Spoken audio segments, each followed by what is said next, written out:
Terima kasih telah mengklik video ini. Di episode sebelumnya, kita sudah membahas kisah tentang zaman Musa. Dan di episode kali ini kita akan membahas kisah tentang zaman yang menarik untuk kita bahas kali ini. Zaman apakah itu? Tetapi sebelum itu, jangan lupa untuk subscribe channel ini supaya bisa lebih berkembang lagi ke depannya, dan nyalakan loncengnya agar kalian tidak ketinggalan video terbaru dari kami.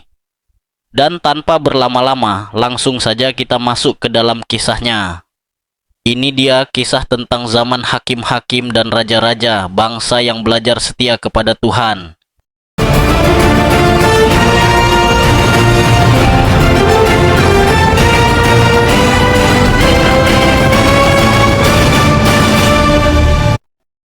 Selamat datang di channel ini. Kali ini kita akan menyelami salah satu periode paling menarik dalam sejarah bangsa Israel, zaman hakim-hakim dan raja-raja. Ini adalah kisah penuh perjuangan, kemenangan, kegagalan, dan pelajaran iman yang luar biasa.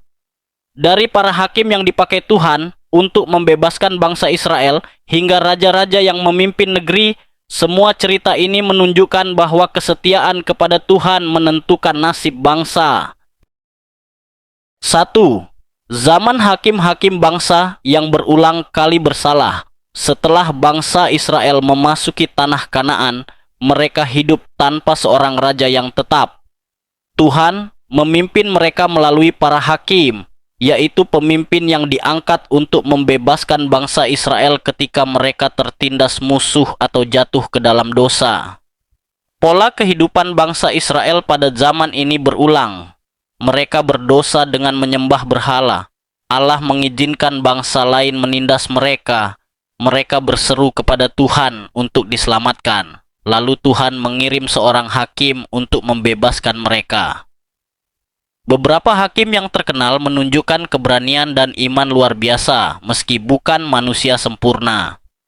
Deborah adalah seorang nabi dan hakim perempuan yang memimpin Israel mengalahkan musuhnya dengan strategi yang bijaksana. Gideon dengan pasukan kecil berhasil menaklukkan musuh yang jauh lebih banyak.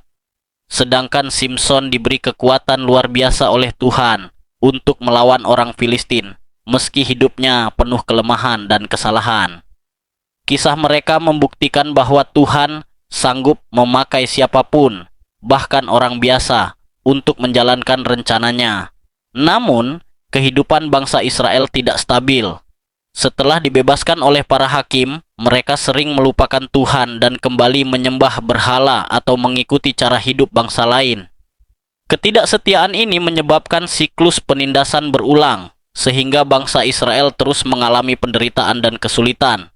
Zaman hakim-hakim menegaskan bahwa keberkatan dan perlindungan Tuhan bergantung pada kesetiaan umatnya.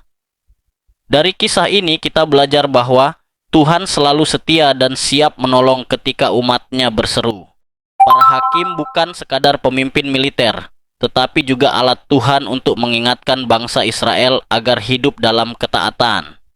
Zaman hakim-hakim menjadi cermin penting bahwa iman dan ketaatan adalah kunci keselamatan dan keberhasilan, dan Tuhan sanggup memakai manusia biasa untuk melakukan pekerjaannya yang besar.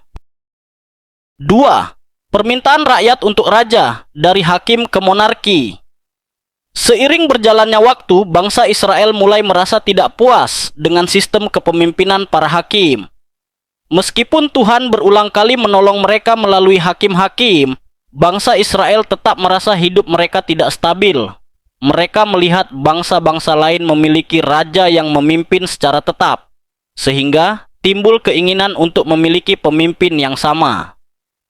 Permintaan ini bukan sekadar soal kepemimpinan, tetapi mencerminkan kerinduan mereka untuk merasa aman dan terlihat kuat seperti bangsa lain. Ketika bangsa Israel menyampaikan permintaan itu kepada Nabi Samuel, Tuhan menegaskan bahwa sesungguhnya mereka menolak pemerintahan Tuhan sebagai raja mereka. Namun Tuhan tetap mengizinkan permintaan itu, bukan karena itu pilihan terbaik, melainkan sebagai bagian dari pelajaran bagi bangsa Israel. Tuhan memerintahkan Samuel untuk memperingatkan rakyat tentang konsekuensi memiliki raja manusia raja akan mengambil anak-anak mereka, harta mereka, dan menuntut kesetiaan yang besar. Meski sudah diperingatkan, bangsa Israel tetap bersikeras. Akhirnya, Tuhan memilih Saul sebagai raja pertama Israel. Saul tampak gagah, rendah hati, dan menjanjikan sebagai pemimpin. Pada awal pemerintahannya, ia berhasil memimpin Israel dalam beberapa kemenangan militer. Namun, seiring waktu, Saul mulai menunjukkan kelemahan besar dalam ketaatan. Ia bertindak berdasarkan kehendaknya sendiri, mengabaikan perintah Tuhan, dan lebih mementingkan pandangan manusia daripada kehendak Allah. Kisah Saul menjadi peringatan penting bahwa kepemimpinan tanpa ketaatan kepada Tuhan akan berakhir dengan kegagalan. Meskipun ia diurapi sebagai raja, ketidaktaatannya membuat Tuhan menarik perkenanannya. Dari sini, Tuhan mulai menyiapkan pemimpin baru Daud, seorang yang hatinya tertuju kepada Tuhan. Peralihan dari hakim ke raja menunjukkan bahwa bangsa Israel masih harus belajar bahwa keamanan sejati hanya datang dari ketaatan kepada Allah, bukan dari kekuatan manusia. 3. Raja Daud dari gembala ke takhta.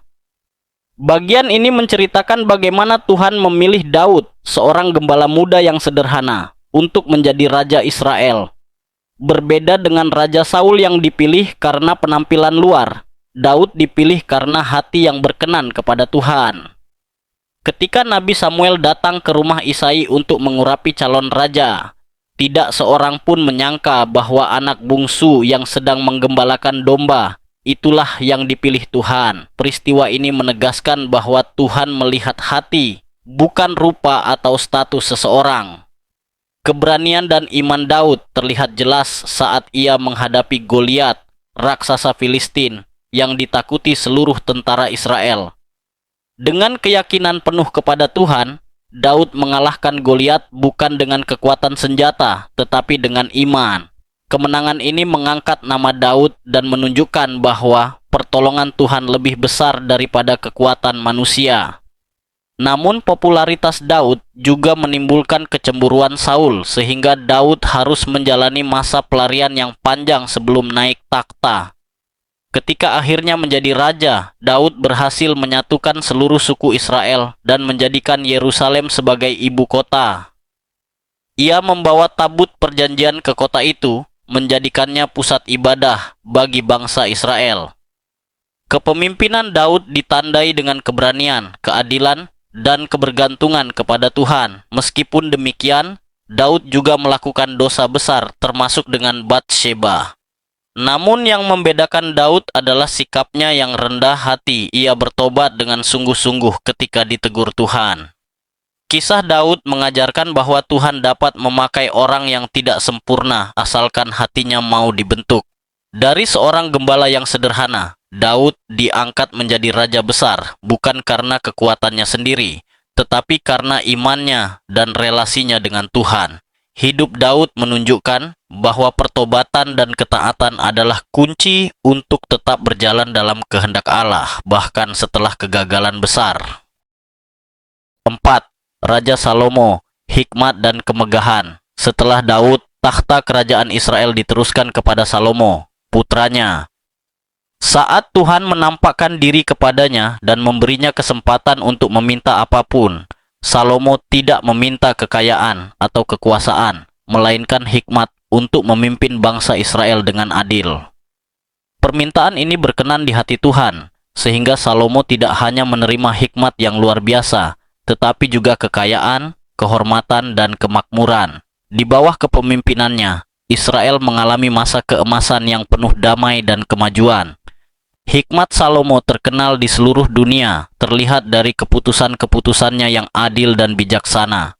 Ia membangun bait Allah di Yerusalem, sebuah rumah ibadah yang megah sebagai pusat penyembahan kepada Tuhan. Kerajaannya makmur, perdagangan berkembang, dan bangsa-bangsa lain datang untuk mendengar hikmatnya. Namun seiring waktu, kemegahan dan kekayaan itu justru menjadi titik kelemahan Salomo. Ia menikahi banyak perempuan asing dan mulai mengikuti ilah-ilah lain, sehingga hatinya tidak lagi sepenuhnya tertuju kepada Tuhan. Kisah Salomo mengajarkan bahwa hikmat dan keberhasilan harus disertai dengan kesetiaan kepada Tuhan. Tanpa ketaatan, kemegahan dapat berubah menjadi kejatuhan, dan berkat yang besar bisa kehilangan maknanya. 5. Pelajaran dari zaman hakim dan raja-raja. Periode hakim dan raja memberikan banyak pelajaran bagi kita. Pertama, kesetiaan kepada Tuhan adalah kunci keselamatan dan keberhasilan. Kedua, manusia yang dipakai Tuhan tidak harus sempurna, tetapi hati yang mau taat menjadi kriteria utama. Ketiga, pemimpin yang mengabaikan Tuhan membawa dampak buruk bagi banyak orang. Kisah ini mengajarkan bahwa Tuhan bekerja melalui manusia biasa, sekaligus menegaskan bahwa kepemimpinan dan ketaatan selalu terkait erat. Zaman hakim-hakim dan raja-raja adalah cerminan perjalanan iman bangsa Israel, penuh kesalahan, pergumulan, kemenangan, dan pembelajaran. Dari sini kita belajar bahwa Tuhan selalu menuntun, membentuk, dan memberi kesempatan kedua bagi siapapun yang mau kembali kepadanya. Zaman hakim-hakim dan raja-raja menunjukkan bahwa perjalanan iman bangsa Israel penuh dengan pilihan antara setia atau berpaling dari Tuhan. Ketika mereka taat, Tuhan menyertai dan memberkati. Ketika mereka menjauh, mereka menuai akibatnya. Melalui para hakim, Raja Daud dan Raja Salomo, kita belajar bahwa Tuhan memakai manusia yang tidak sempurna, tetapi menghendaki hati yang mau taat dan dibentuk olehnya. Terima kasih sudah menonton sampai akhir. Jika kisah ini memberkati kamu, jangan lupa like, share, dan subscribe agar semakin banyak orang dikuatkan melalui firman Tuhan. Sampai jumpa di video berikutnya.